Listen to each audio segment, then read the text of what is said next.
Hi folks, my name is George Myhall. This is the Office of Image Archaeology, and what you're looking at is a Moviestuff RetroScan Universal film scanner. It's designed to do 8mm, Super 8mm, 9.5mm, 16mm, and 17.5mm film, and 35mm slides. Like many of us that are on a budget doing this, we use what we have and what we can cobble together to make things work. And I want to process 35mm film, 28 and 35mm films that I own. The cost of sending it out is more than my budget will allow. More importantly, I just would rather be the only one out there with a copy of it.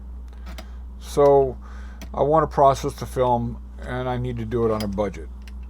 A serious budget, because everything I do here comes out of my pocket, and I'm retired, and there's not a lot in my pocket. So at any rate, I was able to cobble together something to be able to process 35mm sound film, and like I said, hopefully soon 28mm silent film. All I used was what I had, a 35mm RetroScan slide gate, which I purchased with a machine. I was fortunate enough to have done that. I don't use it for slides. I scan those on an Epson V700 Perfection film scanner. I find that I need a higher resolution than what the 2K will give me. So with that being said, I decided that, well, I could go ahead and make some modification to this particular unit, because it wasn't going to ruin it. I'm only moving things slightly. I took the actuator, the camera actuator LEDs out of the front, the LEDs that would trigger the camera every time you push a 35mm slide into the slot. That would activate the camera, and so I didn't need those, so I dismantled that and put it inside the scanner. So it's still there and it's still hooked up. I just had to put it on the outside if I ever wanted to change it back. And then the other thing was I needed to move the switch that I needed for the manual switch. Well, it's a manual run and setup switch. 3 positions on that. I decided to, it was in the way, so I moved it down and to the left, and that gave me the room to put my Frankenstein in there. Now what I did was I took an old Griswold, it was a 1929 a really heavy-duty Griswold film scanner, film splicer, and I cut off all of the movable parts.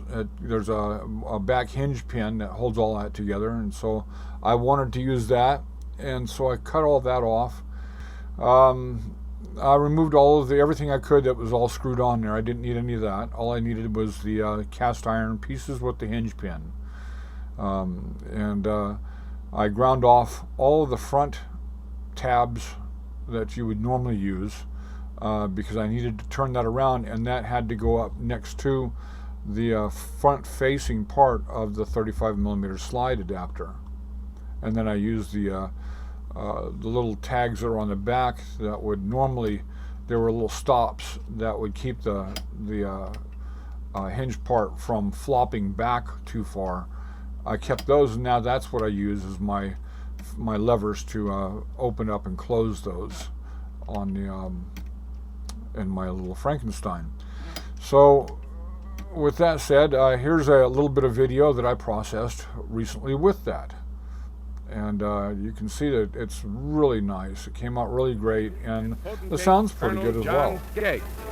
As they prepare to take off on the trip, escorted by army planes, the nobles will fly around the entire continent, visiting shrines in Canada. Now, unfortunately, if you haven't got Mexico, one of these 35mm slide adapters from Moviestuff, chances are you won't find one unless you're able to buy it from somebody that has one that doesn't use it. Moviestuff no longer makes anything for the RetroScan, and they don't even make the. I was going to purchase a PinBlock machine from them, which would accomplish the same exact thing right here. That was going to cost me $6,000. I didn't have the money at the time.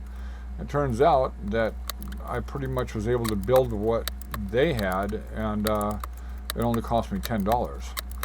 So not that I would have rather had their machine, except like I said, I didn't have the cash at the time, and then when I had the cash, they didn't have it for sale anymore. They're not making that. They're making a new version of this particular machine, which is that I'm using now, which is a much nicer machine. And again, I can't afford it. To get everything I need on that new machine, it would cost me a little over $20,000. I can't do that. Like I said, this all comes out of my pocket. My pockets are really small and shallow. So, other than that, all I can say is that if you're able to pick one of those things up and then pick up or maybe you might come up with some idea yourself, but honestly, it works really well with the software that came with the RetroScan. You put it on 35mm slide, scan your stuff in, and then export it either into JPEG or TIFF individual images, or into an AVI format video. So it's a lot easier to work with when I put it into Adobe Premiere, and I use Adobe Premiere and After Effects to clean it up, and sometimes Photoshop. But it does quite a nice job, as you can see in that film. If you want to see the entire film, I'll put a link at the top of this video. It'll show up at the end of the video, and then also in the description box down below.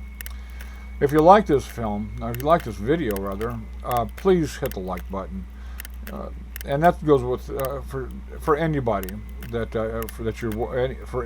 for anywhere you're watching videos on YouTube.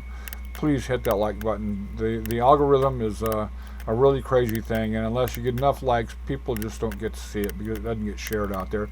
It just kind of dies on the vine, and I need all the help I can get, believe me, to continue to bring the movies that I bring to you guys. I need what I can get. So all the help I can get. Meanwhile, you folks have a really great day, and if you're in Northern California, stay safe in that storm. Bye-bye.